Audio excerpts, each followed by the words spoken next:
Naku anak, tamang-tama ang dating mo. 3 araw na lamang ay fiesta na rito. Masayang-masaya si Mang Tasyo nang makita ang kanyang anak na dumating.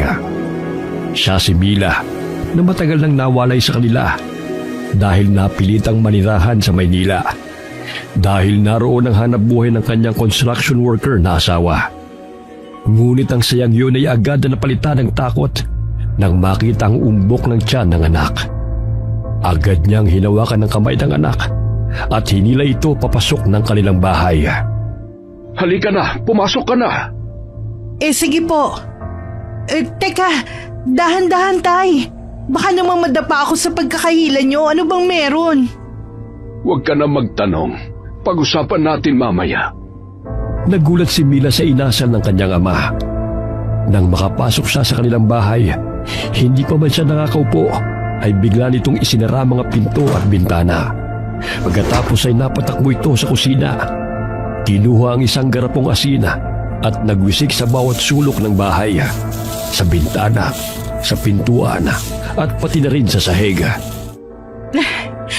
Tay, ano ba nangyayari sa inyo? Ilang buwan na ang anak mo? Magpipitong buwan na po. Bakit ba parang takot na takot yung itsura nyo? Mila, alam mo ba kung ano nangyari dito kamakailan lang? Hindi po, ano ba nangyari? Isang buntis ang namatay sa baryong ito. Pero hindi lang siya basta namatay. Ang sanggol sa kanyang sinapupunan, kinuha, kinain. Tay, Diyos ko naman. Hanggang ngayon ba naniniwala pa rin kayo sa mga aswang? Huwag niyo akong takutin, kababalik ko lang kung ano-ano na agad ng chismis na ibinabalita niyo. Anak, makinig ka sa akin. Hindi ito biro. Meron talagang aswang. Alam ko. Bakit, nakakita na ba kayo? Hindi pa. Pero may kwento sa akin noon ng lolo mo tungkol sa mga ganyang nilalang. Ano po ba kasi ang nangyari doon sa kinikwento nyo? Inatake nga ng aswang. Yung ipinagbubuntis niya, bigla na lamang nawala sa tiyan ng babae. Ayun ba? Naku, maraming ganyang kaso sa Maynila, tay. Malamang sa malamang po, may kondisyon o komplikasyon yung pagbubuntis niya. Kaya namatay ang bata. Namatay ang bata? Anak, magkaiba ang namatay sa nawala. Ikaw ba, anong iisipin mo kung bigla na lang nawala sa sinapupunan mo ang anak mo? Kaya mo bang ipaliwanag yun? As in nawala? O ano? Di natulala ka. Ganito kasi yun. Isang gabi, habang natutulog daw sila ng asawa niya, may narinig silang mga kaluskos sa labas ng bahay nila. At nung sumilip sa bintana, may nakita siyang isang nilalang na may mahabang kuko, may malalaking mata at may pakpak na parang paniki. Ang sabi, humingi ng tulong yung asawa. Ang kaso, wala naman daw tumulong kasi walang narinig na ingay yung mga kapitbahay. Tapos? Bigla na lang sumigaw yung babae. Paglingon niya, wala na. Patay na agad. Walang sugat maliban sa maliit na butas sa kanyang tiyan. At agad na napansin na wala na yung umbok, nawala yung sanggol, at patay na yung ina. Ganun kabilis na matay? Oo, kaya naniniwala ang marami dito na isang malupit na aswang ang gumagala tuwing sumasapit ang gabi. Ewan, pero hindi po ako kumbinsido, tay. Kasi kung may aswang, wala naman tayong nababalitaan ni minsan ay nakahuli maski isa. Ano bang klase ang asawa ng buntis na yun? Napakalaki naman niyang duwag. Ni hindi man lang niya na ipagtanggol ang asawa. Hindi ganun kadaling pumalaban ng aswang, anak. At hindi rin ganun kadaling makakita dahil magaling silang manlinlang. Magaling silang magbalat kayo. At kapag nakakita ka ng isa, tiyak na katapusan mo na. Kung hindi mo sila kayang kalabanin, magiging huli na ang lahat. O siya, itay, hayaan na natin sila. Kung talagang ganun na nangyari, wala rin naman tayong magagawa . Anak, nakikiusap ako. Huwag mong baliwalain ang sinasabi ko. Kung may marinig kang kahit na anong kakaiba sa labas mamayang gabi, kahit gaano kaliit, huwag kang magbubukas ng bintana o pinto. Huwag kang lalabas ng bahay. O maski may tumatawag, maski boses ko pa, huwag kang magbubukas. Naiintindihan mo ba? Opo, sige po. Susundin ko ang sinasabi nyo. Mabuti naman, anak. Saka ang isa pang ipinag-aalala ko, maliban dun sa babaeng buntis na sinasabi ko, meron ding insidente na may nawalang bata sa kalapit baryo. Hanggang ngayon ay hindi pa nakikita. At pinaniniwalaan din na baka kinain ng aswang? Parang ganoon na nga. Kaya huwag kang magpakakampante. Hindi porket tahimik ang isang lugar ay ligtas na. Tumango si Mila. Alam niyang may punto naman ang kanyang ama sa mga sinasabi nito. Kailangan pa rin na mag-ingat. Pagkalipas ng ilang oras, tahimik na ang gabi. Mahimbing na rin sa pagtulog ang babae. Pero isang kakaibang ingay ang nagpagising sa kanya. Sa unay inakala niyang panaginip lamang. Ngunit nang nagpaulit-ulit ang tunog, napagtanto niyang di guni-guni ang lahat. May narinig siyang kumakatok sa may pinto at narinigan niya ang tinig ng kanyang ama. Nanatili siyang alerto at pinakikiramdaman kung talagang boses nga ba yun ng tatay niya. Anak! Anak! Buksan mo ito! Napakapit siya sa kumot. Nang tignan niya ang oras ay 2:00 pa lamang ng madaling araw. Hindi niya magawang maisip kung bakit kakatok ang tatay niya sa ganoong oras. At alam naman niyang hindi ito lumabas. Muli siyang nakarinig ng malakas na katok at muling pagtawag. Maski hindi siya naniniwala sa aswang at pamilyar ang boses, alam niyang may mali. Napakahaba ng bigkas ng bawat pantig. Halos tumigil ang kanyang paghinga dahil sa nerbiyos. Lalo pat naisip niyang hindi yun ang kanyang tatay.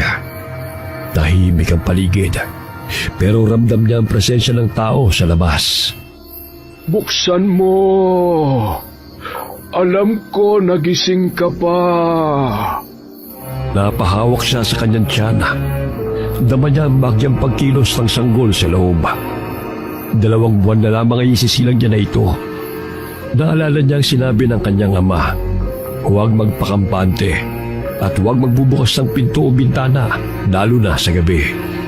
Hanggang sa bigla na lamang may tira matatalas na kuko na humahagod sa dingding. Pusa lang yan na nagpapatalas ng mga kuko niya. Ngunit hindi yun huminto. Nagpatuloy lamang, mabagal at matagal. Unti-unti ay nakaramdam na ng takot ang babae at pinanayuan na rin ang balahibo sa kanyang batok. Lalo na't paulit-ulit na nagsasalita ang kanyang ama at nakikiusap na pagbuksan siya ng pinto. Pilit niyang pinakalma ang kanyang sarili hanggang sa naisip niya na puntahan sa kwarto ang kanyang ama. Pagbukas niya ng silid, nakita niya itong mahimbing na natutulog. Tay! Tay! Tay, gumising ka! Ilang beses niya itong niyugyug, pero hindi magising. Hanggang sa bigla na lamang may malakas na kumalubog sa bubong. Napakagat siya sa labi. Pumikit ng mariin. Ayaw niyang bumigay sa takot. Ayaw niyang bigyan lakas ang anumang naroon sa labas. Paulit-ulit niyang sinasabi sa sarili, hindi totoo ang mga aswang. Hindi ako pwedeng matakot na lang dito. Kailangan may gawin ako. Naglakad siya ng dahan-dahan at pumunta sa kusina. Kinuha niya ang asin at tagwisik sa loob ng bahay, sa bintana, sa pinto, at sa bawat sulok ng buong kabahayan. Hindi siya tumigil hanggang sa may narinig siyang tila umangat mula sa bubong at may malalakas na pagaspas ng malaking pakpak. Lumalakas ang huni ng kakaibang ibon sa labas. Una ay nagpaikot-ikot ito at bigla na lamang nawala. Nakahinga siya ng maluwag. Bagamat di niya nakita kung anong gumambala sa kanya ng gabing yun. Ayaw niya pa rin isipin na isa yung aswang. Ayaw niyang matakot. Kaya ayaw niya pa rin maniwala. Pinaliwala niya ang unang gabi na yon. Ni hindi siya nagkwento sa kanyang ama kung ano ang nangyari. Dahil baka lalo na naman itong mag-alala.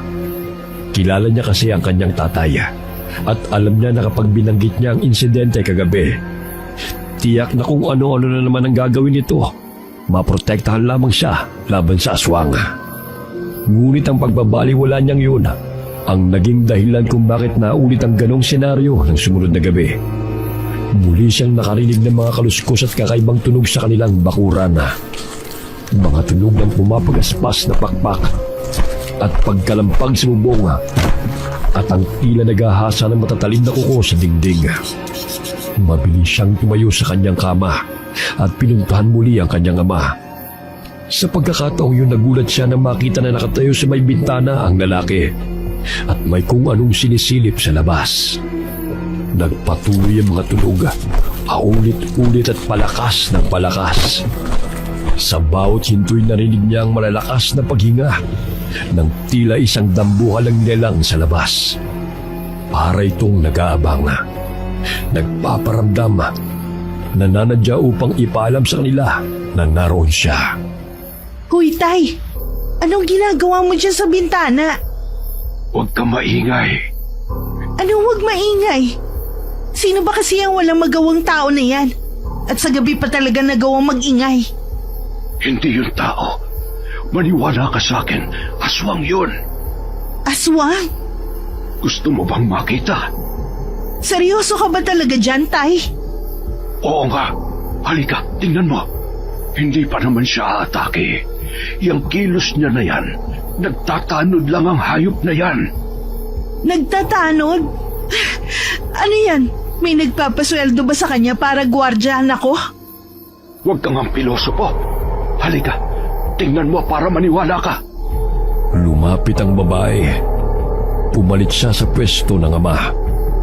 Maingat na sumilip sa kaunting siwang ng bintana. Nang tuluyan niyang masilip ang labas, napalunok siya nang wala sa oras.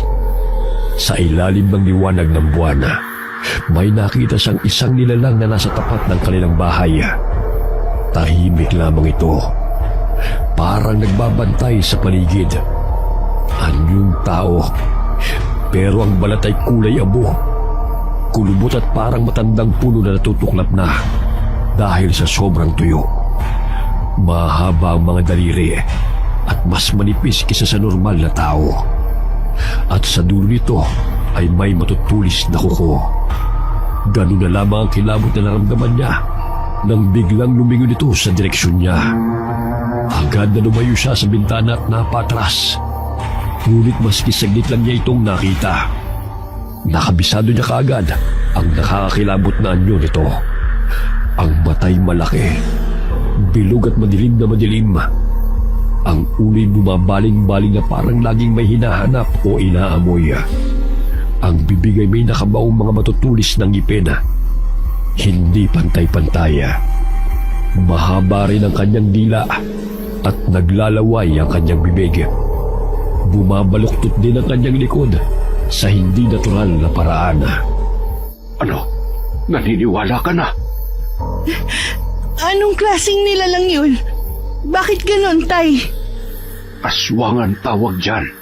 Maniwala ka. Nagtatanod lang aswang sa'yo at naghihintay na lang ng tamang pagkakataon para sunggabang ka. Huwag naman po kayong manakot ng ganyan. Binalaan na kita pero hindi ka nakikinig. Eh ano pong gagawin natin?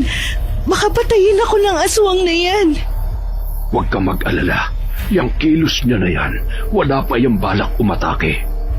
Eh ano nga gagawin natin, Tay? Maghihintay kung kailan siya sasalakay? Naisip ko na dalhin ka muna sa kapatid ko sa kabilang baryo. Kaso baka sundan ka lang doon. Kaya nagpasya ako na dumito ka na lamang. Kaya naman kita sigurong ipagtanggol kung sakali. Basta makikinig ka lamang sa akin. Huwag matigas ang ulo mo. Hindi naman po matigas ang ulo ko Kung di matigas yan, di sana hindi ka buntis ngayon. Tigilan mo nga ako, Mila. Tatay naman aswang po ang pinag-uusapan natin dito. Eh, aswang din naman yung gumawa niyan, di ba? Tay! Makinig ka sa akin, anak. Huwag kang magtitiwala kahit kanino. Lalo na sa mga taong hindi mo kilala. Lalo na ngayon, fiesta. Maraming dayo. Nakakatakot. Parang ayoko na tuloy lumabas. Tama yan. Dito ka na lang muna sa loob ng bahay. Iwasan mong lumabas na mag-isa. Dapat lagi ka may kasama. Huwag ka rin tatanggap ng mga pagkain o inumin mula sa hindi mo lubos na kakilala. Opo. At isa pa, eto, may ibibigay ako sa'yo. Itong bawang, ilagay mo sa tabi ng bintana at pinto mo. Dapat din magsaboy ka ng asin. Kahit papaano, makakatulong daw yan para di basta-basta makapasok ang aswang. Opo, gagawin ko. Grabe, hindi pa rin ako makapaniwalang may mga aswang nga. Tay, paano kaya kung kausapin na lang natin? Gusto mo bang malapa ng wala sa oras? Yang mga yan, hindi nila alam maawa. Wala sa bokabularyo nila ang salitang pakiusap. Kaya huwag kang gagawa ng anumang bagay na hindi ka sigurado kung makakatulong. Baka lang naman eh. Maya-maya'y may narinig silang papalayong mga kaluskos at mabilis na paglipad. Umalis na yung aswang? Mukha nga. Sige, matulog ka na ulit. Bumalik na siya sa kanyang silid. Nahiga at muling nakatulog. Kinabukasan, nagising si Mila dahil sa tunog ng ingay ng mga kawali at kaldero sa kanilang kusina. May nagluluto. Amoy na amoy niya ang masarap na aroma ng pagkain. Agad siyang lumabas ng kanyang kwarto at tinungo kung saan nanggagaling ang amoy na nagpapakalab sa kanyang sikmura. Para saan po yan? Bakit napakaaga niyo naman yatang magayak ng handa? Ano ka ba? Hindi ito handa. Nagpa-practice ako. Isasali ko to sa taunang labanan sa pagluluto. Alam mo ba na mag-i-sponsor ang mayor natin sa papremyo? Kaya siguradong malaking halaga yon. Ah, talaga po? Eh kung ganyan eh, ipagdarasal ko talaga na manalo kayo. Ano po ba yung niluluto nyo? May maitutulong ba ako sa inyo? Meron, halika. Tulungan mo ko maghiwa ng mga gulay. Lulutuin natin yung pinakapaborito mong ulam noong bata ka pa. Talaga po? Wow! Kung yan ang lulutuin nyo, aba paniguradong kayo na ang mag-uuwi ng tropeyo. Sana nga'y magdilang anghel ka, anak. Alam mo, kaya ko rin to ginagawa. Hindi lang para sa akin, kundi para rin sa magiging apo ko. Kapag nanalo ko, idadagdag natin sa mga pangangailangan mo at ng anak mo. Ang bait nyo naman po talaga. Salamat, Tay, ha? Sigurado ako panalo ka na. Ay! Anong narinig ko diyang panapanalo? Bahagyang nagulat ang mag-ama nang biglang pumasok sa loob ng kanilang bahay ang tiyuhing si Mang Manuel. Siya ang nag-iisang kapatid ng kanyang yumaong ina. May hawak itong isang maliit na supot ng sigarilyo. Pinapagpag ang alikabok sa kanyang kupas na kamiseta habang palipat-lipat ang tingin sa dalawa. Si Mang Manuel ay may edad na. Nasa 70 na. Pero kitang-kita pa rin ang tika sa kanyang pangangatawan. Matangkad siya at matipuno. Halatang batak sa trabaho ng kabataan niya. At hindi basta-basta manghihina. Maputi na ang kanyang buhok. Pero hindi yun nagpawala sa kanyang otoridad. Matalim tumingin ang kanyang mga mata. At di rin siya palangiti. Lagi siyang seryoso at tila palaging may iniisip. Pagpasok niya, inilapag niya ang supot ng sigarilyo sa mesa at tumingin ulit kay Tasyo at Mila. Bahagyang nakakunot ang kanyang noo. Ano ba yung pinagkakaabalahan niyo ni Buntis? Nagpa-practice si tatay ng lulutuin niya bukas para sa kompetisyon. Kaya pala. Akala ko naman kung ano na. Pero sabihin ko na sa inyo, huwag na kayo umasa masyado.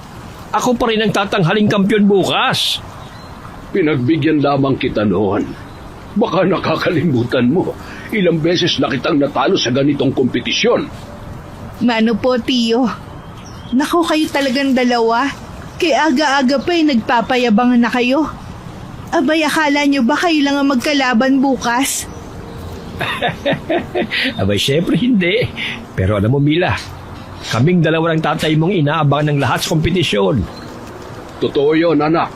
Pero di ako tulad nitong tiyo mo. Ako hindi mahalaga sa akin yung panalo. Ang mahalaga sa akin, makapagluto ako ng maayos at mapasaya ko ang mga tao.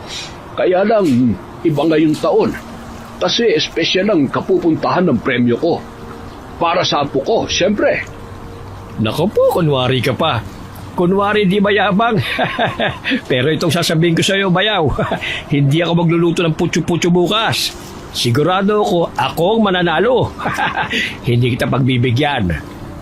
Hay nako, wala pa nga yung kompetisyon, nagbibilang na kayo ng biyaya. Parang sigurado na kayo na isa sa inyo ang mananalo ah. Bakit wala bang ibang kasali?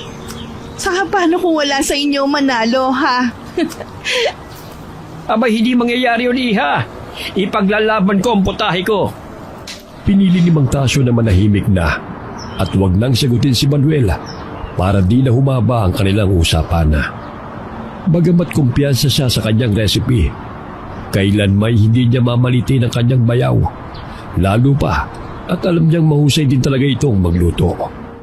Naibigay ko na yung tabako. Aalis na ako at meron pa akong aasikasuhin sa bayan. Oo, sige. Mag-ingat ka sa lakad mo. Salamat sa mga ito. O sige, dyan na kayo. Mag-practice ka na mabuti, ha? Tumatawa pa ang matandang lalaki habang naglalakad palabas ng bahay ng mag-ama. Walang nagawa ang dalawa kundi ang magkatinginan at halos sabay pang napailing. Kinagabihan, hindi dalawin ng antok si Mila. Sa hindi niya may paliwanag na dahilan, para siyang naiinitan. Masyadong malinsangan ang hangin. Panay ang paypay niya sa kanyang sarili at halos hubarin niya na ang kanyang suot na duster. Hanggang sa muli siyang nakariling ng kaluskos sa labas. Nandito na naman tong aswang na to. Wala talaga siyang balak na tigilan ako. Ngunit natigilan siya ng makarinig ng kakaiba. Di tulad ng nakaraang gabi. Mas maingay ang aswang na nasa labas at may kakaiba itong tunog. Parang sumisingasing na baboy. Isang hayop na parang gutom na gutom. Nanatili siyang tahimik at pinilit na di gumawa ng ingay. 10 oras na ng gabi kaya di niya alam kung gising pa ang kanyang ama. Sa loob-loob niya, taimtim siyang nanalangin na sana magising ito para may kasama siya at mabawasan ang kanyang takot. Habang tumatagal, palakas ng palakas ang tunog ng baboy. Tumataas na rin ang kanyang balahibo. Bumilis ang tibok ng kanyang puso dahil sa nerbiyos. Dahan-dahan siyang tumayo. Iniwasang makalikha ng anumang ingay. Maingat niyang tinugo ang silid ng kanyang ama.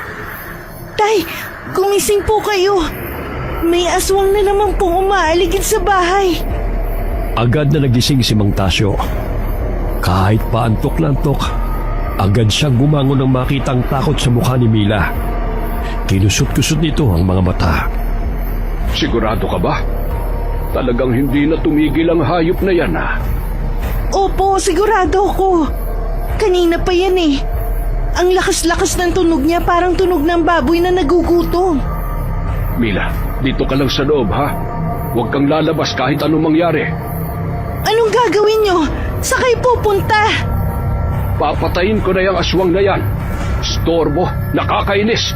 Gabi-gabi na lamang namemerwisyo.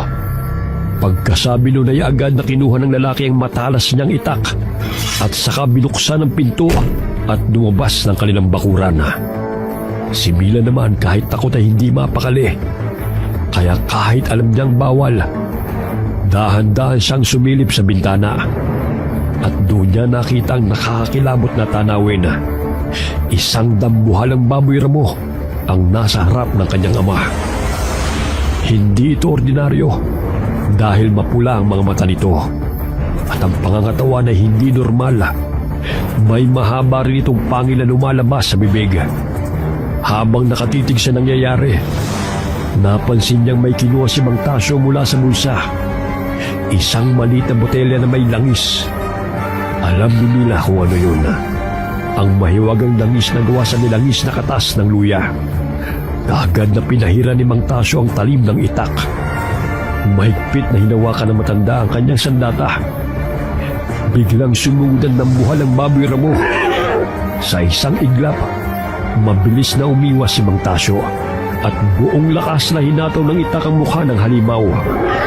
Isang malalim na sugat ang iniwan nito, dahilan upang humiyaw ng napakalakas ang aswang. Isang sigaw na matinis at nakakapanindig balahibo. Ano? Sige, laban! Akala mo ba makukuha mo ang anak ko ng ganun-ganun lang? Kita sa mga mata ng halimaw ang matinding sakit at galit. Muli siyang naghanda. Inihanda ni Mang Tasyo ang sarili at ang kanyang sandata. Muli siyang sumugod, handang protektahan ang kanyang anak at handang tapusin na kaagad ang laban. Ngunit mabilis ding umilag ang baboy Ramo. Mabilis ka din, ha? Tingnan ko lang kung makakaya mo pa to. Humanda ka!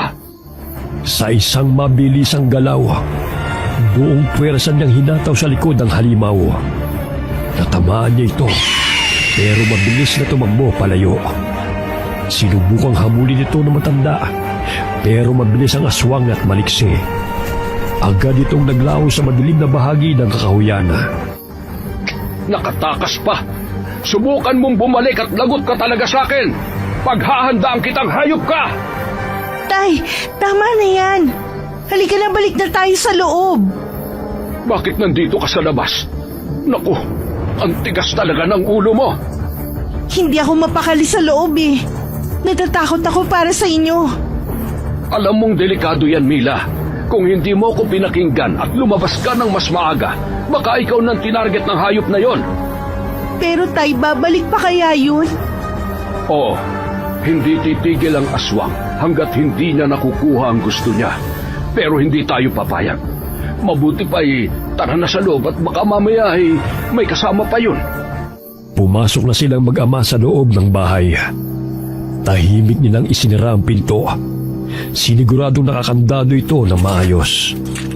Naupo si Mang Tasyo sa harap ng hapag. Pinagmasdan ng itak niyang may bahid pa ng dugo ng aswang. Hindi pwedeng ganito na lang lagi, anak. Kailangan natin maghanda.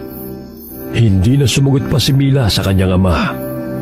Maya-maya may kinuha itong isang botelya na parang may lamang langis na mamula-mula. Pahiran mo ang tiyan mo para di napapangamuyan ng aswang. Sige po, tay. Salamat po. Hindi nagsalita si Mang Tasyo. Ngunit kita sa kanyang mukha ang pag-aalala. Mabilis niyang niyakap ang anak.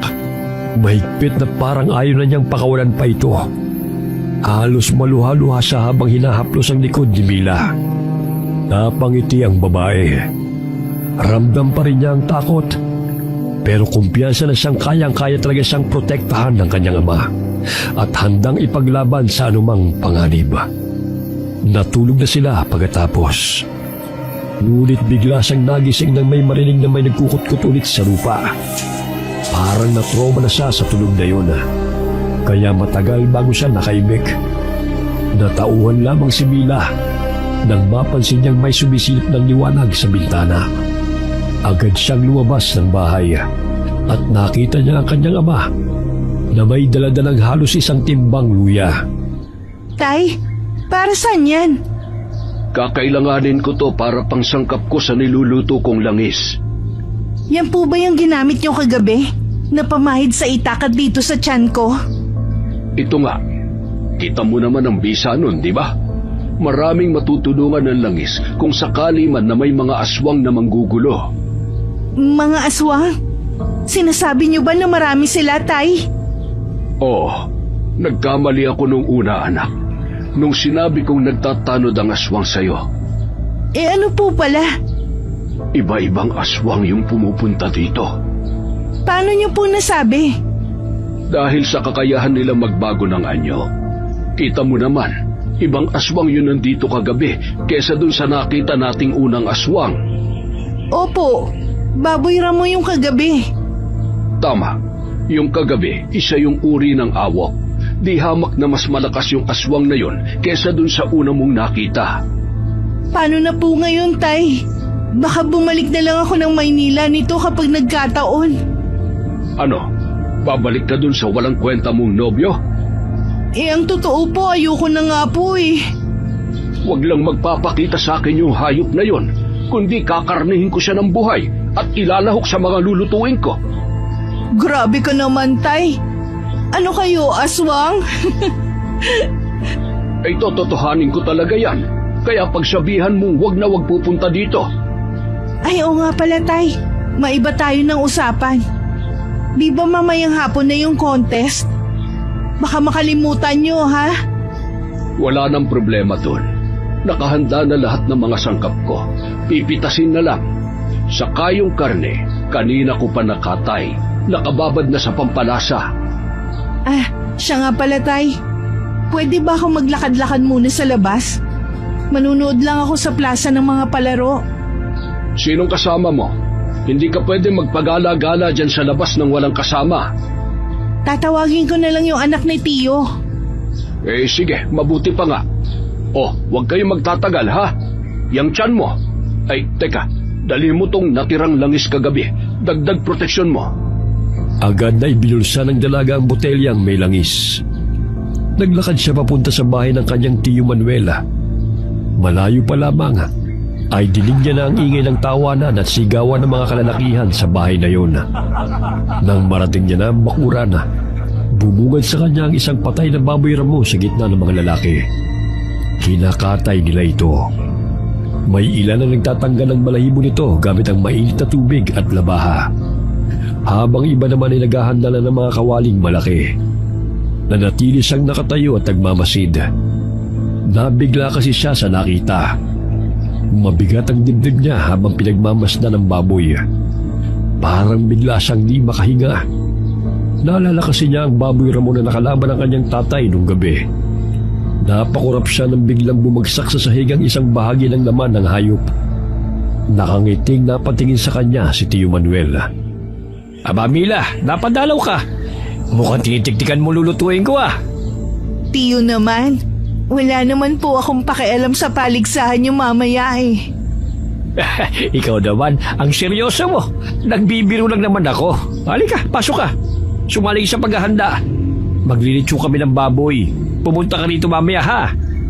Ang laki naman po niyan. Saan niyo po nakuha? Nahuli namin kagabi pag-alagala dito sa baryo. Siguro galing yan sa gubat. Naligaw dito.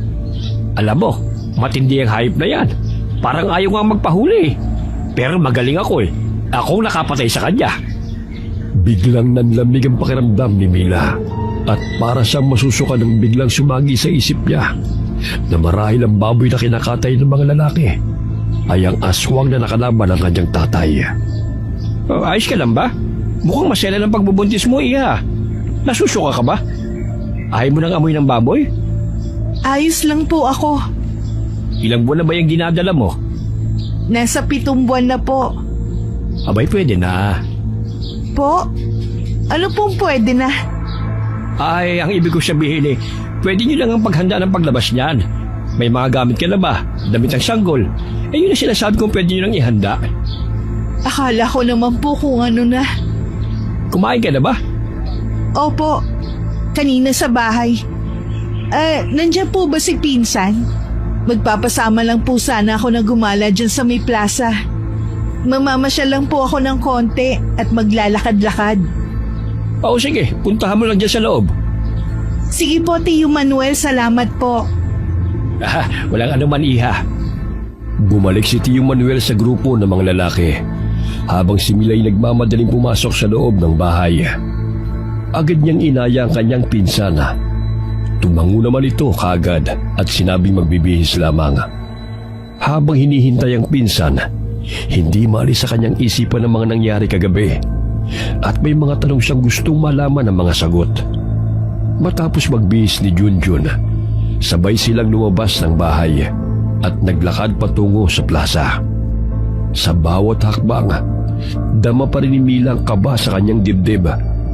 Ngunit sinikap niyang itago ito sa pinsan. Pagdating nila sa plaza, saglit niyang nakalimutan ang bumabagabag sa kanya. Bumungad sa kanya ang makukulay na dekorasyon, mga banderita sa sumasayaw sa hangin, kalsadang pinapailawan ng mga makikislap na parola at malalaking arko na may nakasulat na maligayang fiesta. Sa gitna ng plaza, isang entablado ang itinayo. Napapalamutian ito ng mga bulaklak at kurtina. Sa paligid nagkalat ang mga kubulo tindahang nag-aalok ng masasarap na pagkain. Tulad ng bibingka at puto bongbong na lalong nagpabuhay sa diwa ng pista. May mga nagtitinda rin ng mga laruan, damit at iba pang palinda na dinudumog ng mga mamimili. Nagpadagdag din ang sigla ng paligid ng mga batang nagtatakbuhan na may mga hawak na lobo at candy. Ang saya, no? Daming tao ngayon. Kahapon, kalahati lang siguro nitong nasa plaza. Siyempre, unang araw ng piyesta eh. Ganito naman talaga, di ba? Sa bagay. Uy, gusto mo pumunta sa perya? May mga palaro dun. Baka sakaling manalo tayo. Sige, kuya. Yak, anong kuya? Uy, total wala naman tayo sa bahay. Baka naman pwedeng ate na lang tawag mo sa akin. Kakadiring kuya. Oo na. Bakit pa kasi hindi mo pa sabihin kay Tio Manuel yan eh? Para makalaya ka na dyan sa katawang lalaki mo. Hindi pwede. Alam mo naman kung gaano kagalit yun sa mga bakla. Mapapatay ako nun, maniwala ka. Nakakatakot naman yan. Ganun ba talaga kasama ang tatay mo? Na sarili niyang anak mapapatay niya dahil lang sa pagiging bakla? Ah, change topic na nga. Ayokong pag-usapan ng bad vibes. Tayo na lang sa perya. Okay. Subukan natin yung baril-barilan. Baka makakuha tayo ng stuffed toy o kaya keychain. Sige, subukan natin. Basta ikaw ang babaril, ha? Ay, di ba pwedeng ako na lang maputukan? Baril ni Tio Manuel pwede pa. Tara na nga. Naglakad na sila. Sa pagpasok nila sa peryahan, biglang napatigil si Mila. May isang lalaki ang agad na nakaagaw ng kanyang pansin. Nakahubad ito mula bewang pataas. Kaya kita ang matipunong katawan. Malapad ang balikat. Matigas ang dibdib at may maayos na hulma ang abs. Kumikinang ang kanyang balat sa ilalim ng sikat ng araw. Waring bahagyang pinagpapawisan. Ngunit hindi lamang katawan ang kapansin-pansin sa kanya dahil biniyayaan din ito ng maamong mukha. May mapupungay na mga mata at mapupulang labi. Hindi sigurado si Mila kung bakit siya natigilan. Ramdam niya ang pagbilis ng tibok ng kanyang puso. Hindi niya alam kung dahil ba sa kaba o naaakit siya sa lalaki. At sinong iningitian mo dyan, buntis? Naku, kaya naman pala. Kilala mo ba siya? Oo, isa sa parientes dito. Ang pogi, no? Parientes? Mukhang artista, sayang naman.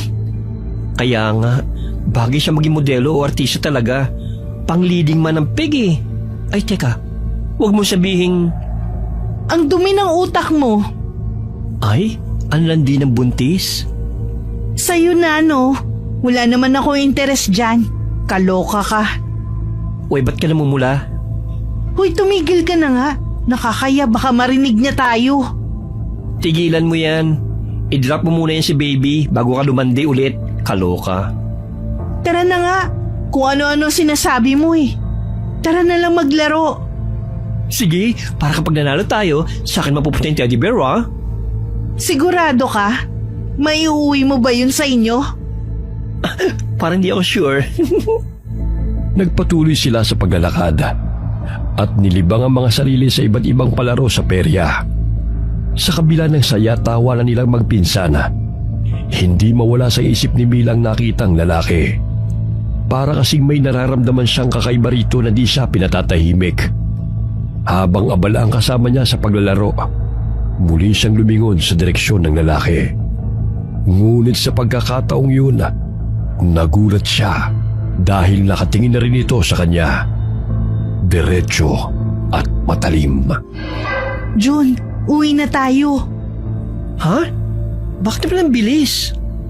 Naalala ko kasi tutulungan ko pala si tatay magluto. Para doon sa ilalaban nila bukas? Oo. Gora na tayo, Mars. Baka matsaka pa si baby sa loob. Ang laki na niyan, no? Bawal ka ng rumampa at magpakabek-bek. Anong akong bek-bek. Magpagod, ano ba? Nagmadali na silang lumayo sa peryahan. Pilit niyang kinakalma ang sarili habang naglalakad kasama si Junjun. Pakiramdam niya ay sinusundan pa rin siya ng tingin ng lalaki. Pero hindi na siya naglakas ng loob na lumingon. Anyway, ang rush mo, Mars? Baka mami rumamba na yung Junakis mo sa kakabili-baby mo. Kaya mo pa ba? O need natin ang stretcher? Ha? Okay lang ako, bilisan mo na lang. Nang makarating sila sa bahay, agad niyang tinulungan ng ama sa kusina. Nakatayo ito sa harap ng malaking kawa. Hinahalo ang nilulutong ulam para sa kompetisyon. Nagpaalam na rin kaagad si Junjun. Ba't ang bilis niyo namang mamasyal? Bigla po ako napagod, Tay. Kaya niyaya ko na agad umuwi si Jun. Tama lang yan. Dapat palagi mong pakikinggan ang katawan mo. Pagpagod, magpahinga. Malapit ka ng mga anak. Tay, Ano yon, anak? yung mga parientes, sila din ba yung mga dating nagpupunta dito nun? Hindi, iba yung grupo na yan. Bakit mo na itanong? Mula naman po, napansin ko lang. Hindi kasi pamilyar ang mga mukha eh. Hindi na nag-usisa pa si Mang Tasyo. Pero ramdam ni Mila ang bahagyang pagkailang niya. Pilit niyang kinalma ang sarili at inisip na siguro nagkataon lamang na napatingin sa kanya ang lalaking yun. Pagod lang ako. Ay, kaloka, napaparanoid na naman ako. May sinasabi ka ba? Wala po. Pagdating ng alas 4 ng hapon, biglang natigilin ng mag-ama nang pumasok sa kanilang bahay si Manuel. May bitbit itong isang malaking kaldero na may takip. Halata sa mukha niya ang kasiyahan habang inilalapag niya sa lamesa ang dala. Tasyo, huwag ka na magpagod dyan, kaluluto. Ito na oh. Sigurado naman ako itong putahe ko ang papatok mamaya sa plaza. Ano na naman yung pinagmamayabang mo, Manuel? Sigurado ka bang masarap yan? Baka mamaya puro butot taba lang naman yan. Abay, iniinsulto mo yata ako, bayaw. Ako pa ba? Malasa ito at sobrang sarap dahil pinalambot ng hinay-hinay. Hindi basta-basta. Pinataba ko pa yan bago ko kinarne. Ayan na naman kayo. Nag-aasaran na naman kayong dalawa. Ito kasing tiyo mo masyadong mayabang. Abay, natural lang naman na ipagmalaki kapag siguradong masarap, di ba? Mamaya lang, makikita mo. Uubusin to ng mga tao sa plaza. Tulad nung nakaraan. Talagang hindi mo makalimutan yun, ano? Sinwerte ka lang nung nakaraan. Well, ba kasi ang niluluto mo? Espesyal na kare-kare. Nako, pangkaraniwang putahe na lamang yan. Hindi ka pa nadadala sa pagkatalo mo, sa pagkapahiya mo. Tama na, napipiko na ako. Alam nyo, ang mabuti pa, chill lang tayo. Huwag nating gawin malaking bagay ang kompetisyon. Tio Manuel, tatay, tama na ang asaran ha. Oo na, anak. Ano ba kasing ginagawa mo dito at daladala mo yung kaldero mo? We pa, sabay-sabay na tayo pumunta roon. Mabuti pa, dalian nyo na dyan. Ang bagal-bagal mo talaga kahit kailan, bayaw. Sandali na lamang naman ito. Magigisa na lang ako ng bagoong. Mabuti pa mauna ka na. Ay, di pwede. Mas magandang dalawa tayo para may drama. May pagka-grand entrance tayong dalawa. Naku, kayo talagang dalawa. Para kayong mga bata. Sandaling tinitigan ni Mila ang kanyang tiyo. Masaya ito at tila mabait ang araw na yun. Hindi tulad doon na palaging mainitin ang ulo. Sa oras na yun, parang may kung anong sigla ang kanyang mukha. Napansin din niya na bihira niya itong makita na ganoon. Relax at nakangiti at parang walang iniintinding problema. Dito lang po muna kayo Magbibihis lang po ako saglit. Ay, sandali lang. Kailangan ko palang bumalik sa bahay at tatawagin ko si Jun. Dito na muna tong panlaban ko, ha? Mila, bantayan mo tong tatay mo, ha? At baka dayain tong putahe ko. Dagdagan kung ano-ano. Ginawa mo pa akong mandaraya. Kung gusto mo, bitbitin mo na yan at umuwi ka na. Biro lang naman yon. O sige na, babalik na lang kagad ako. Pagkalis ni Manuel ay napatingin si Mila sa kaldero. Naisip niyang bigla na nais niyang manalo sa kompetisyon ng kanyang tatay para sa taon na yon na alang-alang sa kanyang anak. Mabilis siyang nagbihis sa kanyang kwarto at bago lumabas, inuha niya ang lanang hinahaplas niya sa kanyang tiyan tuwing gabi. Pagbalik sa kusina, wala na roon ang kanyang tatay. Naroon ito sa poso at hinuhugasan ng mga ginamit sa pagluluto. Dahan-dahang binuksan niya ang kaldero at tinagdagan niya ng lana ang ulam. Wala siyang ideya kung ano ang magiging epekto ng kanyang ginawa. O, tama-tama. Andyan ka na pala. Halika, ayusin na natin tong niluto ko para madala na natin sa plaza. Opo, Tay. Pagkalipas ng ilang sandali, ay dumating si Junjun. Mila, ano, tapos na ba kayo? Balita ko nag-aayos na sila sa plaza. Tara na dun. Baka ma-disqualify tayo, sayang. Nasa si Tio Manuel? Bakit hindi nyo kasama? Susunod na lang daw. Mukhang biglang sumakit ang tiyan. Pagdating nila sa plaza, naabutan na nila ang napakaraming tao. Makulay na rin ang mga dekorasyon at nakapalibot na ang mga mesa kung saan nakalagay na at nakadisplay ang iba't ibang putahe na maglalaban-laban. Inilagay na nila ang 2 putahe malapit sa entablado. May pag-grand entrance pang nalalaman. Di naman siyang naghatid ng pambato niya. Ewan ko ba dun kay tatay? Sinabihan ko naman kasi na wag nang kainin yung tira namin kahapon. Kasi sabi ko panis na. Ang kulit. Kaya yan, sumakit ang tiyan. Good luck sa'yo, Tay. Sana tayo po ang manalo. Ako din, wish ko din yun para sa inyo. Hayaan nyo ni si tatay. Naku, ipagsusog lang naman niya yung mapapalanunan niya rito eh. Kayo ba? Para ito sa anak ni Mila. Kaya talagang sana kayong manalo, pinsan. Salamat, ha. Ilang sandali na lang bago magsimula ang kompetisyon ay dumating si Mang Manuel. Mabuti naman nakaabot pa ako. Puwisit na tiyan to, hindi nakisama eh. Okay na naman po ang lahat, Tio Manuel. Hihintay na lang daw ang mga hurado at magsisimula na din ang pagtikim. At pagkatapos, pwede na raw kumain. Maya-maya'y narinig na nila ang hiyawan ng mga tao nang makitang parating na ang mga hurado. Sila ang 3 matatanda na kilalang magagaling sa pagluluto sa kanilang bayan. Kasama rin ang isang panauhing chef na mula raw sa syudad. Umakyat sila sa entablado at isa sa kanila ang humawak ng mikropono. Nagpalakpakan ng mga tao nang sinabi nilang sabik na silang simula ng kompetisyon. Pinaghanda na nila ang mga kalahok.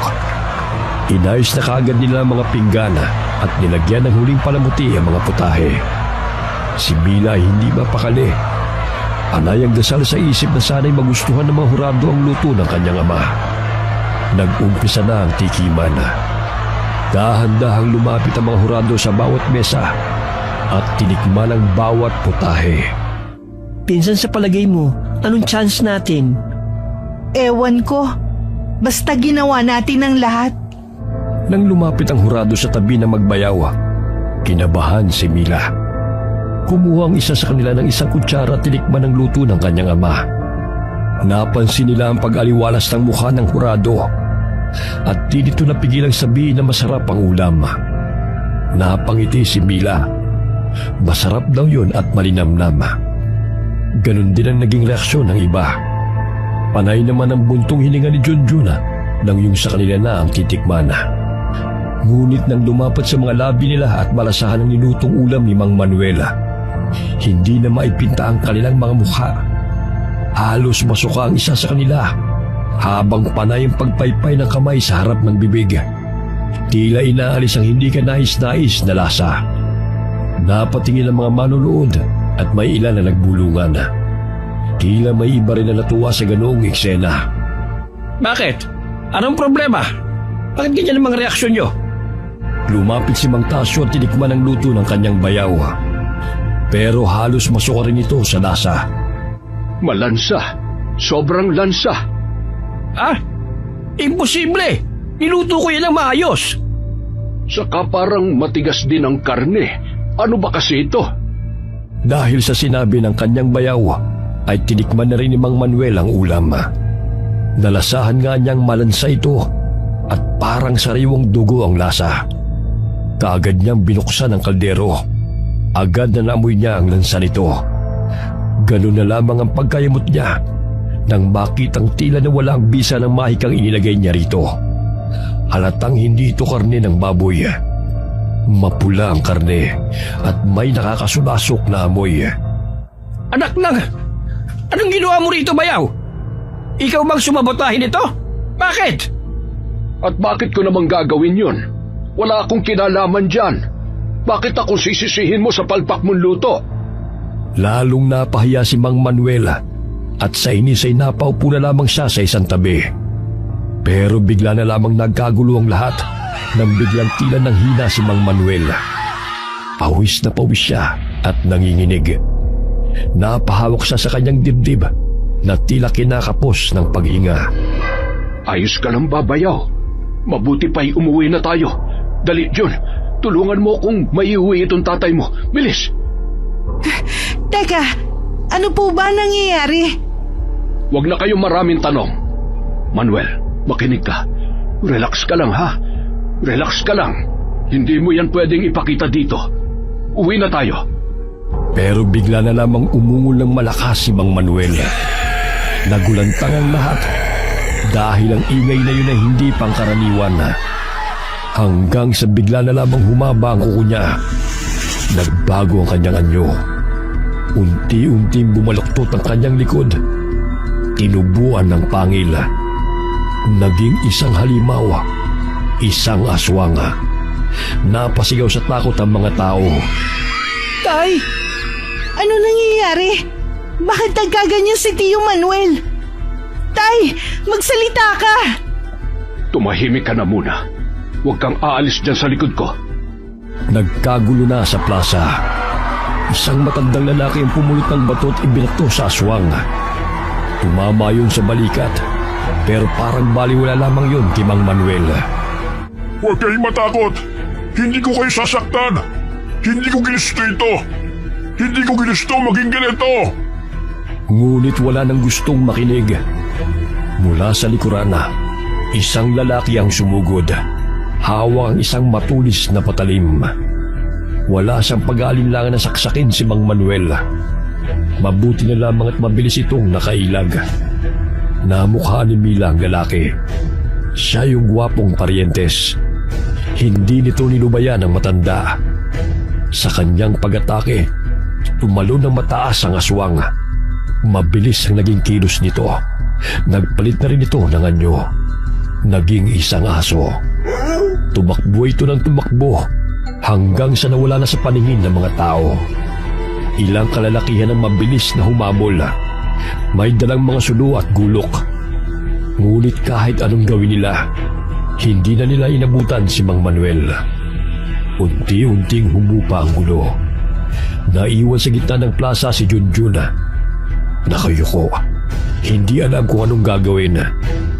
Nasa isip niya ang imahe ng kanyang ama. Mula sa likuran, lumapit si Mila. Dahan-dahan niyang hinawakan ang balikat ng kanyang pinsan. June, doon ka na lang muna sa bahay namin. Hindi ka namin pababayaan ni tatay. Hindi na kailangan. Kaya ko naman. Sigurado ka ba? Kailangan natin pag-usapan sa bahay to. Sandali lang! Napatingin ang tatlo nang biglang tumayo ang isang lalaki sa gitna ng bulwagan at matalim na nakatingin sa kanila. Ikaw! Ba't mo pinagtatanggol ang aswang na yun kanina? May alam ka ba? Aswang ba kayo katulad niya? Hindi ako aswang at hindi ko ipinagtanggol si Manuel. Isang lalaki ang nagsalita at nagsabi mga kamag-anak sila ng aswang. Kaya posibleng mga aswang din sila. Tumahimik kayo! Huwag niyo akong pagbintangan sa isang bagay na hindi naman totoo. Eh bakit mo nga pinoprotektahan yung aswang? Huwag ka na magmaang-maangan pa. Dahil kitang-kita ng lahat ng ginawa mo. Hindi masamang aswang si Manuel. Kita niyo naman, di ba? Hindi siya lumaban. Hindi siya umatake. Ano?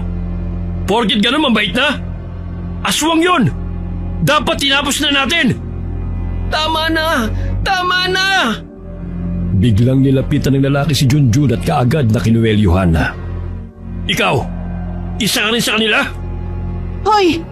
Bitiwan mo yung pinsan ko! Sumusobra ka na! Kailan naging sobrang maghangad ng kaligtasan at katahimikan para sa lahat? Ikaw! Buntis ka pa naman! Hindi ka ba natatakot na baka biktimahin ka ng mga ito? Ikaw kung makapagsalita ka, akala mo kilala mo ang lahat ng mga tao dito ah.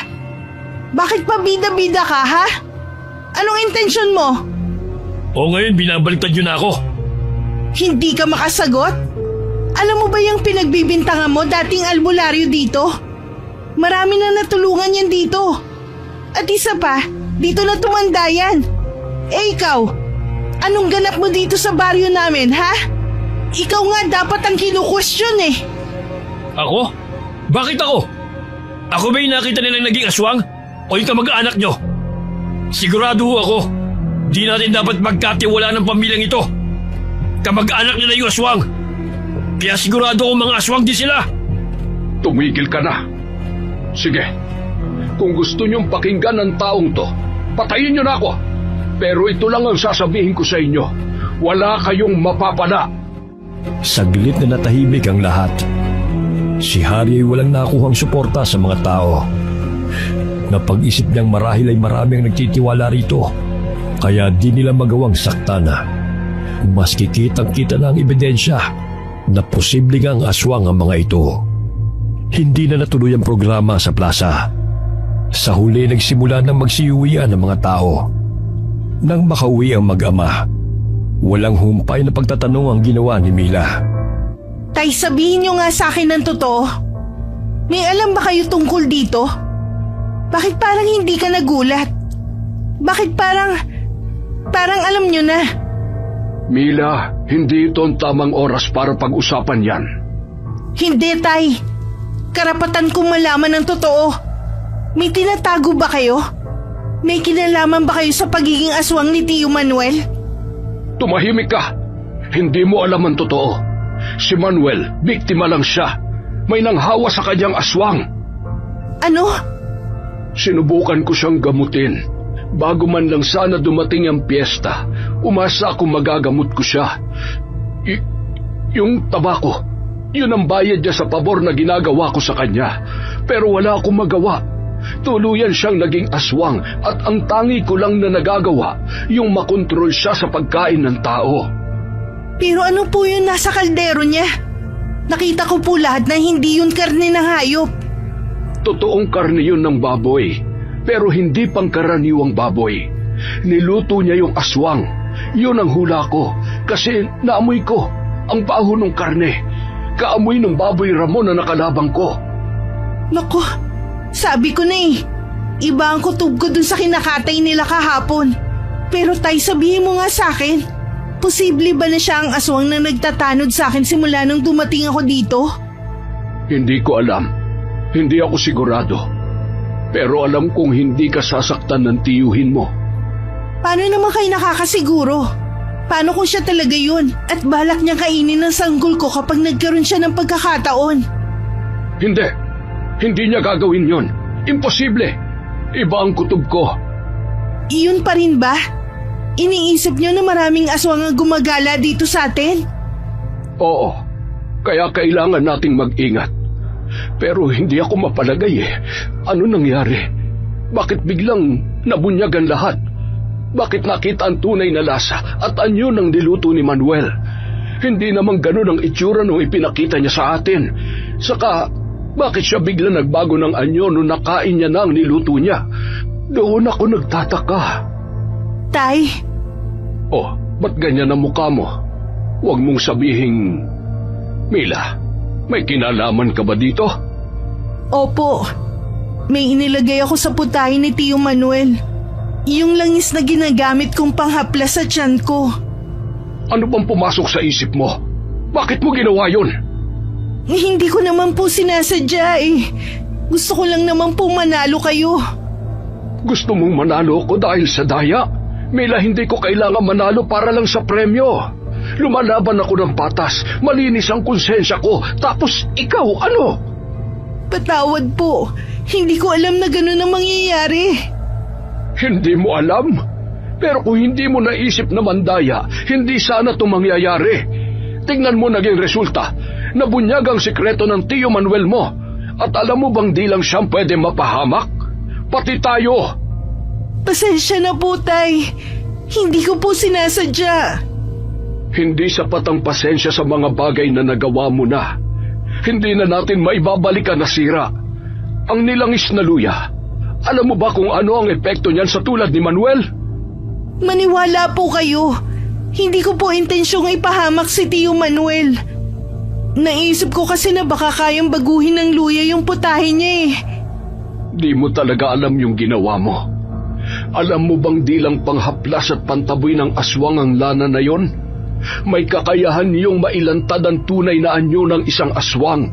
Kapag nakain nila yon, di nila mapipigilang maging aswang o maging tao kapag sila'y nagbabalat kayo.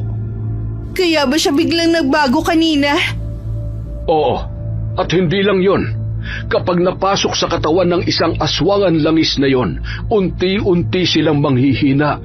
Hindi na nila kayang magpagaling ng sarili. Kung masyadong marami ang nakain ni Manuel, baka hindi na siya makabalik pa sa dati. Ibig sabihin, baka mamatay si Tio Manuel? Hindi ko pa alam, pero posible. Hindi. Ano yung ginawa ko? Kasalanan ko to. Wala na tayong magagawa. Huli na para magsisi ka, anak. Ako na lang ang gagawa ng paraan. Susubukan kong hanapin ang tiyo mo at masigurong maayos ang kanyang kalagayan. Opo, please, Tay. Gawin niyo at ihingi niyo rin po ako ng tawad sa kanya. O sige na, matulog ka na. Dapat nga hindi ka masyado nagpupuyat eh. Masama yan sa bata. Sige po, Tay. Ngunit bago sila maghiwalay na mag-ama, isang kaluskos ang narinig nila. Ako nang bahala dyan. Matulog ka na. Sinilip ni Mang Tasyo ang kanilang bakuran, pero wala siyang nakitang anumang kakaiba sa labas. Kaya tumuloy na rin ito sa kanyang kwarto at natulog. Kinaumagahan, nagising si Mila sa ingay ng mga nag-uusap at nagsisigawan nilang mga kapitbahay. Kaagad siyang bumangon at sumilip sa bintana. Mula ron nakita niya ang kumpulan ng mga tao sa bakuran nila. Yung ibang tao, may mga bitbit na patay na hayop. Kinabahan ang babae. Kaya naman kagad niyang pinuntahan ang kanyang ama. Tay, ano nangyayari sa labas? Bakit sila nagkakagulo? Hindi ko rin alam, anak. Ako nang haharap sa kanila at makikipag-usap. Kanina pa nga tawag ng tawag yung mga yan dito eh. Hindi nga lang ako makalabas kaagad at naliligo ako. Sige po, Tay. Kinakabahan ako. Huwag kang kabahan. Wala tayong ginagawang masama. Agad na lumabas ang matanda at tinignan ang nangyari. Pagdating niya sa labas, tumambad sa kanyang paningin ang isang kakilakilabot na tanawin. Ilang kambing, manok at maging aso ang nakahandusay at wala ng buhay sa isang sulok ng kanilang bakuran. Ang kanilang mga katawan ay may malalalim na sugat. Waring nilaplap ng mabangis na nilalang. Nagbubulungan ang mga tao. Nagtatanong kung anong hayop ang maaaring gumawa ng ganong kalagim na pagpatay. Iisa ang sagot nila, mga aswang. Alam ko na kung saan papunta ang usapang ito. Tigilan nyo na yan. Hindi kami mga aswang at mas lalong di kami ang may gawa niyan. Sigurado ka ba, tanda? Kagabi lang naging aswang yung bayaw mo. Tapos ngayon natagpuan ang mga bangkay ng hayop sa bakuran mo. Ano ibig sabihin nito sa palagay mo? Hindi ko alam ang sinasabi mo. Huwag na kayo magmaang-maangan pa. Sabihin nyo na ang totoo. Mga pamilya kayo ng aswang. Bakit ako aamin? Patunayan mo kung gusto mo. Alam mo, hindi ko alam kung ano sadya mo dito sa amin. Bukod sa pagiging peryantes na bida-bida, ano ang dahilan mo? Bakit tila gusto mo yatang maging bayani ng baryong ito? Dahil isa akong tagatugis ng aswang. Matagal ko nang ginagawa ang bagay na yun. Kung gano'n ay isa ka lamang bagitong tagatugis. Anong sabi mo? Hindi ako bagito. Matagal ko nang ginagawa ang panguhuli at pagpatay ng mga aswang. Kung sanay ka na, bakit di ka marunong kumilatis ng aswang? Kung hindi pa nagbago sa harap natin yung bayaw ko, malalaman mo bang aswang siya? Tapos ano, kahit wala kang basehan, pinagbibintangan mo kami. Abay, nagpapatawa ka yata, binata. Binamalit mo ba ako, tanda? Hindi sa pinagtatawanan kita, pero sana wag kang nambubuyo ng tao dito. Umalis ka na sa bakuran ko. Hindi ko alam kung sino ang tarantadong gumawa nito. Mag-iingat ka. Siguraduhin mo lang talaga na hindi ka aswang. Dahil oras na mahuli kita, hindi kita bubuhayin. Gawin mo. Hindi ako natatakot sa iyo dahil malinis ang konsensya ko. Sa loob ay naluluha si Mila. Kahapon lamang ay masaya pa sila at nasasabik sa pagdiriwang ng fiesta. Ngunit sa isang pagkakamali niya, nasira niya ang masayang okasyon na para sana sa lahat. Nang muli siyang sumilip sa bintana, unti-unting nagsialisa ng mga tao. Kanya-kanya namang bitbit ang mga may-ari ng hayop na namatay. Ang ilan ay natakot at nagalit kay Mang Tasyo. Pero may ilang ding naniniwala na malinis ito at hindi gagawin ang ganoong bagay. Ang mga walang hiya. Bakit, Tay? Binabaligtad nila tayo. Tayo ang pinapalabas nilang mga aswang dito sa baryo. Ano po? Pero bakit? Hindi ko alam. Dapat tayong maghanda. Mukhang mas may malalim na dahilan kung bakit nila to ginagawa. Masama ang kutob ko, anak. Hindi pa to tapos. Tay, pwede ba nating imbestigahan yung lalaki na yun? Naisip ko na rin yan, anak. Kakaibang lalaking yon. Hindi ko siya magagawang pagkatiwalaan, maski sabihin pa niya na isa siyang tagatugis ng aswang. Mukhang nasa itsura naman niya, Tay. Anong nasa itsura? Bakit? Nakakita ka na ba ng tunay na tagatugis? Hindi ganoon ang itsura ng tunay na pumapatay ng aswang. Ano ba dapat maging itsura? Kung totoo na tumutugis ka ng mga aswang, dapat maski isang agimat o mutya, meron ka. At walang suot ang lalaking yun, tama? Ang lolo mo noon, siya ang halimbawa ng isang tunay na mandirigma at birador ng mga aswang. Sa tuwing umuuwi siya, mabaho si tatang, malansa at amoy pawis at may mga patak ng dugo sa kanyang damit. Pero yung lalaking yun... Malinis, mabango, walang bahid ng dumi, gwapo. Sandali nga lang. Ako'y naguguluhan dyan sa sinasabi mong bata ka eh. Baka nakakalimutan mo, Mila. Buntis ka. Lumalandi ka pa ata. Porket gwapo mapagkakatiwalaan na. Kadalasan, sila yung mga may pangil tuwing gabi. Naku, hindi ba paninirang puri din po yan? Abay, nakakahalata na ako sa iyo, ha? Tipo mo ba yung lalaking yon? Tumigil ka dyan sa kahibangan mo. Natahimik ang dalawa nang bigla na lamang may malakas na katok sa kanilang pintuan. Uncle? Mila? Buksan niyo tong pinto! Agad na lumapit si Mila at pinagbuksan ang kanyang pinsana. Nakita niya itong tila namumutla at pawis na pawis. Ano ba nangyari sa'yo? Bakit parang takot na takot ka? Halika na muna dito sa loob. Paupuin mo, Mila, at painumin ng tubig ang pinsan mo. Uncle, si tatay, nagpakita siya sa akin kagabi. Ano? Totoo po. Gabi na nun, may narinig akong kaluskos sa likod ng bahay. Akala ko kung sino lang. Pero nung marinig ko yung boses niya, pinagbuksan ko po siya ng pinto. Anong nakita mo? Okay naman po siya. Bumalik na po siya sa pagiging tao niya. Mabuti naman. Kaunti nga lang ang nakain niya. Alin po? Wala, iho. Sige, ituloy mo na yung sasabihin mo. Sabihin ko daw po siya yung babala. Sinabi niya sa akin na may paparating na panganib. Anong klase ng panganib? Sinabi niya ba sa'yo?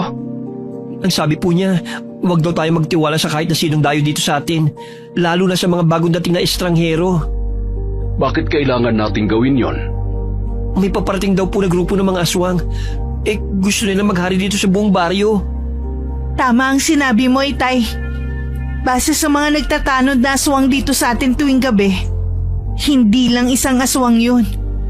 Marami silang nagpapalit-palit na magbantay dito tuwing gabi, di ba? May nagbabantay na aswang dito tuwing gabi? Oo, nakita ko na yung dalawa sa kanila. Nakakatakot. Anong gagawin natin? Tay, ano nang plano? Hindi ko pa alam. Mag-iisip pa ako. Pero sa ngayon, wala tayong pagpipilian kundi ang pagtiyagaan ng nilangis na luya para di tayo malapitan ng aswang. Mahingi nga rin po ako niyan, Uncle. Teka, bago mo gamitin yan, sigurado ka bang hindi ka aswang? Gaga, hindi ako aswang. Tama na nga yung biruan nyo na yan. Seryoso ang sitwasyon natin ngayon. Dapat tayong maging mapagmatsyag. At ang isa sa pinaghihinalaan ko ay ang ipokritong peryantes na yon. Tino po, si Pogi? Pogi? Mas gwapo pa kami ni Manuel doon nung kabataan namin eh. Kaya wag nyo mapogi-pogi yung hayop na yon. At baka pakuntugin ko kayong dalawa ni Mila. Pambihira kayo, oo. Gwapo daw. Pweh! Umalis sa tabi nila si Mang Tasyo at tinungo ang taniman niya ng mga luya. Muli siya nagkutkot nito at balak na gumawa ng mas marami. Doon na rin niya pinag-isipan kung ano ang susunod niya nang gagawin. Samantala, nagpatuloy naman sa pag-uusap ang dalawa sa loob. Meron akong kailangan aminin sa'yo. Ano yun? Ako ang... Alam ko na yan. Sinabi sa akin ni tatay. Narinig niya kayo nag-uusap ni Uncle. Alam mo, sa totoo lang, nagtampo ko sa inyo una kasi nga diba, ikaw naging dahilan kung bakit nabuking si tatay. Nasira mong buhay namin, Mila. Pero si tatay, sabi niya patawarin daw kita kasi hindi mo naman alam. Pinaintindi niya sa akin na kailangan ko magpatawad kasi kayo na lang natitirang kapamilya ko. Salamat, pinsan. Hindi ko alam kung anong sasabihin ko. Ay, Diyos ko. Basta patawarin niyo ako. Diyos ko, Lord. Kakasabi ko lang. Rewind ka ng rewind. Para silang plaka, pakganern. Ano pa yung mga sinabi ni Tio Manuel sa'yo? Sabi niya hindi pa siya sigurado kung ilan ang totoong kalaban. Pero sigurado raw siya na hindi aalis ang mga ito hanggat hindi nakukuha ang gusto nila. Ano bang gusto nila? Dugong fresh, lakas na wagas at power ng pangmalakasan. At ang baryong ito, plano nilang gawing HQ ng mga eklavo nila. Plano nilang gawing pugad ang baryo natin. Hindi natin pwedeng hayaang mangyari yun. Kailangan natin makausap ang mga kinauukulan at ang lahat ng mga tao mapagkakatiwalaan. Kailangan natin magtulungan para mailigtas ang baryo. Pak, true ka dyan. Pero bet kaya nila maniwala sa atin. Kung hindi sila maniniwala sa atin, paano natin lalabanan ng mga aswang? Kaya mo bang lumabay? Tulungan mo si tatay. Ganda kong to. Mukha ba akong pang aswang exterminator? Diyos ko, pang rampa to, hindi pang rat-rat. Magpakalalaki ka muna sa ngayon. Kailangan ni tatay ng kasama. Hindi na niya kakayanin mag-isa. Eme ko na ang buong sangkabaklaan. Pag bet nilang magpakabilib, boom! May army of Beckys na tayong kakampi. Sige, pagbutihin mong mangumbinse, ha? Lumipas ng tahimik ang buong maghapon. Pero ang katahimikang yun ang mas lalong nagbigay ng kilabot kay Mang Tasyo. Bumalik na ito sa loob ng bahay, buhat sa pagkalkal ng luya. Inagabihan na natili silang gising na tatlo at nagmamatsyag sa paligid. Tahimik na ang buong baryo, ngunit hindi mapakali ang matanda. Panay sabi ito ng mabigat ang hangin. Parang may mga matang nagtatago sa dilim. Si Mang Tasyo ay may hawak na itak. Bit-bit naman ni Junjun ang isang latigo na gawa sa ikog pagi. Sa kamay naman ni Mila, hawak niya ang nilangis na luya. Tapos na nilang pahila ng kanilang mga sandata at nag-aabang na lang sila sa posibilidad na pagsugod ng mga kalaban. Maya-maya lang matapos sumilip ni Mang Tasyo sa bintana, agad niyang napansin ang ilang anino na gumagalaw sa kalsada. Maging alerto kayo. Kumikilos na sila. Anong gagawin natin, Tay? Basta, wala munang gagalaw. Sa muling pagsilip niya, nakita niya sa labas ang unti-unting paglitaw ng mga nilalang. Hindi lamang isa, kundi 5 sila. Tahimik ang mga yun na naglakad papasok sa bakuran nila. Ilang saglit pa'y umalingasaw ng napakabahong amoy. Habang patuloy silang nagmamatyaga, lalong mas bumigat ang pakiramdam ni Mang Tasyo. Alam niyang hindi lang basta sila sinasalakay. May plano ang mga aswang at tiyak niyang siya ang puntirya nila. Biglang kumalabog sa itaas ng bubong. Kasunod nun ang tunog ng matatalas na kuko na humahagod sa kahoy. Maging alerto kayo! Nasa bubong sila. Meron din sa bakuran. Nakita kong isang payat na aswang. Hinawakan ni Mang Tasyo ng mahigpit ang kanyang itak. Ngayon na! Mabilis na binuksan ni Mang Tasyo ang pinto at sumugod sa labas. Kasunod nito ang ilang mga tao na kasama nilang nag-aabang sa loob ng bahay. Silang mga kaibigan at kasamahan ni Junjun. Nagsimula ang madugong labanan laban sa 5 aswang. Napatras ang isang aswang nang makitang maraming taong nakahandang sumalubong sa kanila at makipaglaban. Pero bago ito makabawi sa pagkabigla, mabilis na pinalo ni Junjun ang latigo ang binti nito. Napasigaw ang halimaw sa sakit nang lumapat ang latigo sa balat niya. Isa namang aswang ang lumundag sa harap ni Mila na noon ay nakatayo sa harap ng pinto. Napapikit ang babae saglit. Pero bago pa siya makagat at mabiktima ng aswang, nasabuyan na niya sa mukha ito ng nilangis na luya. Napasigaw ang aswang. Natumba kagad ito sa lupa. Iniinda ang parang nalapnos na katawan nito at mukha. Gumagana ang langis, mga bakla! Ngayon na! Agad na nagsisugod ang mga kabaklaan at sabay-sabay nilang inatake ang 2 aswang. Isa ring aswang ang bigla na lamang lumitaw sa likod ni Junjun. Nakahanda na nitong sagpangin ng walang kamalay-malay na binata. Nang biglang lumitaw sa kung saan ang isang aswang at kinagat sa balikat ang kapwa aswang. Napalingon si Junjun. Tay! Ano ka ba kumakasigaw? Daig pang babae! Tay, ano po kasi? Alam ko na. Matagal ko nang alam, Gaga. Sige na, tulungan mo ng uncle mo. Tapusin na natin ngayong gabi ang mga salot na yan. Isa na lang ang natira sa mga aswang at nahuli na ito ng mga kasamahan ni Junjun. Uhuliin pa nga sana nila si Mang Manuel dahil nakita nila ito sa anyong aswang. Pero pinigilan sila ng 3 at sinabing kakampi nila ito. Aalis na ako. Kailangan ko na ulit magtago dahil sigurado ako na mamaya lang dadami ng tao rito. Sige, salamat sa pagtulong mo, Bayaw. Pagkaalis ni Mang Manuel ay agad na hinarap ni Mang Tasyo ang nahuling aswang. Ano ba ang pakay niyo? Hindi ikaw ang totoong kalaban namin.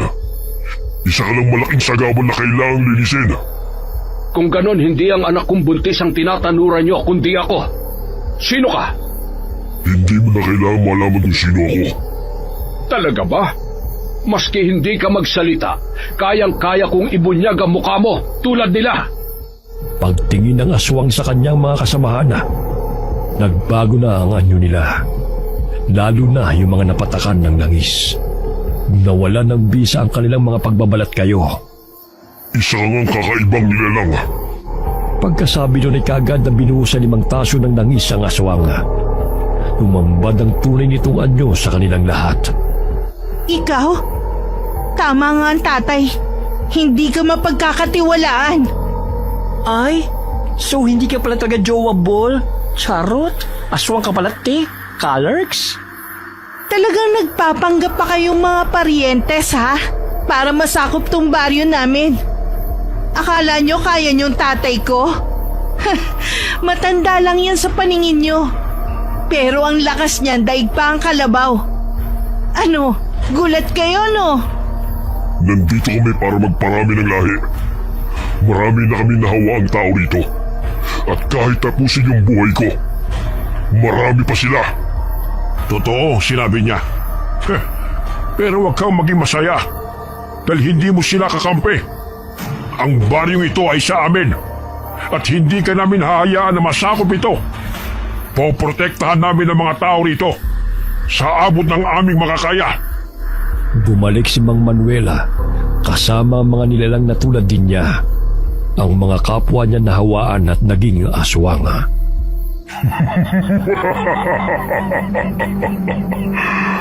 Huli na kayo. Akala nyo ba kaya niyong pigilan ang paglaganap namin? Kahit anong gawin nyo, darami at darami kami. Itinaas niya ang kanyang kamay at mula sa likod ng mga puno, lumitaw ang iba pang mga aswang. Mas marami, mas mabangis at handang-handang magkalat ng lagim. Sila ang ibang naging aswang na mula sa iba't ibang baryo o bayan na kanilang pinupuntahan. Nagsimula na silang umatake. Laban! Habang abala sa kanya-kanyang laban ng mga tao at aswang, isang malaking aswang ang bumaba mula sa bubong. Dumidila-dila ito sa labi habang nakatitig kay Junjun. Uy, bet niya ako. Pero sorry, hindi ako mahilig sa horror date, no? Hinampas niya ng kanyang mahabang sandata ang nilalang hanggang sa ito'y malugmok at tuluyang nawalan ng lakas.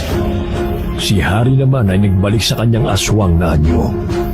Bayaw! Tapusin na natin to! Mula sa kanyang likuran, lumundag si Mang Manuel at sinunggaban si Hari. Bumagsak silang dalawa sa madamong lupa. Gumulong-gulong habang nagpapalitan ng mababangis na kalmot at sagpang. Mabilis si Hari. Bago pa makabawi si Mang Manuel, inabot na ng aswang kanyang balikat at pilit itong kinagat. Ngunit hindi basta-basta magpapatalo si Mang Manuel. Sa isang iglap, ginamit niya ang kanyang matalim na kuko at buong lakas na hinatak ang katawan ni Hari palayo. Tumugo ang balikat nito, pero hindi ito natinag. Sinipa niya ang aswang sa tiyan, dahilan para ito'y mapatras at muntikang tumilapon. Yan lang ba ang kaya mo? Gamit ang kanyang natitirang lakas, inundayan niya ng matinding suntok sa panga si Hari. Napatras ang aswang. Ngunit sa halip na bumagsak, agad itong lumundag paakyat sa isang punong malapit sa kanila. Doon sumabit ito sa isang matibay na sanga. Gamit ang kanyang matatalas na kuko, waring isang higanting paniki. Mula sa itaas, malademonyong ngumiti si Hari. Akala mo ba, Manuel? Kaya mo kong talunin? Sa isang iglap bumagsak ito sa puno. Pabagsak kay Mang Manuel na hindi na nakailaga. Natumba ito at yun ang pagkakataon ng aswang. Dinaganan niya ito at mabilis na pinagkakalimutan mukha at dibdib ng matanda. Duguan si Mang Manuel. Back off sa pudra ko! Maldita kang aswang! Wala kang karapatan! Sinugod ni Junjun ang aswang at pinaghahampas ng latigo. Napaigik ito pero hindi bumibitaw kay Mang Manuel. Pero kasunod niya ang buong tropa ng kabaklaan sa baryo.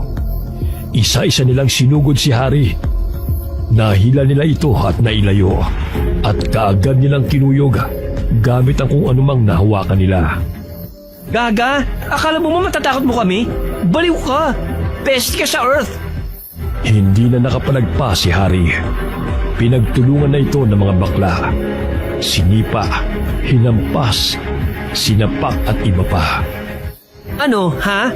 Feel mo kasi marami kayo? Well, surprise! Marami rin kami, te. Nilatigo niya ang aswang hanggang sa tuloy na itong nawala ng buhay. Nang makita ng mga natitirang aswang ang nangyari kay Hari, nagkanya-kanya na sila ng takas. Tapos na po ba? Nang makitang tumango si Mang Manuel, halos sabay na tumakbo ang dalawa palapit sa kanilang mga ama. Niyakap nila ang mga ito ng mahigpit. Tapos na talaga, Tay. Oo anak, tapos na. Aalis na ako. Hindi na kami maaari magtagal dito. Naiintindihan namin, Bayaw. Pero ito ang tatandaan mo. Kahit ano ka pa ngayon, pamilya mo pa rin kami. Alam ko, Bayaw. Ikaw nang bala sa anak ko, ha? Ako na ang bahala sa anak mo. Napangiti si Mang Manuel kahit may lungkot sa kanyang mga mata. Huling beses niyang tinignan ang kanyang anak bago siya tuluyang naglakad palayo patungo sa gubat. kasama ang mga katulad niyang nahawa at naging biktima ng grupo ng mga aswang na paryentes. Muli nang bumalik sa normal ang buhay sa baryo matapos ang madugong laban. Pagkalipas ng 2 buwan, naipanganak ni Mila ng normal ang kanyang anak. Nagpatuloy ang buhay para sa kanilang mag-ina, kasama si Mang Tasyo at si Junjun. Di na rin siya bumalik sa kanyang nobyo sa lungsod, bagkus ay inilaan ang sarili para na lang sa kanyang anak. Samantala si Mang Tasyo, nagsimula ng magtanim ng maraming luya sa bakuran. Hindi lamang bilang panangga sa masasamang nilalang, kundi bilang simbolo ng kanilang tagumpay at bagong simula. Wakas.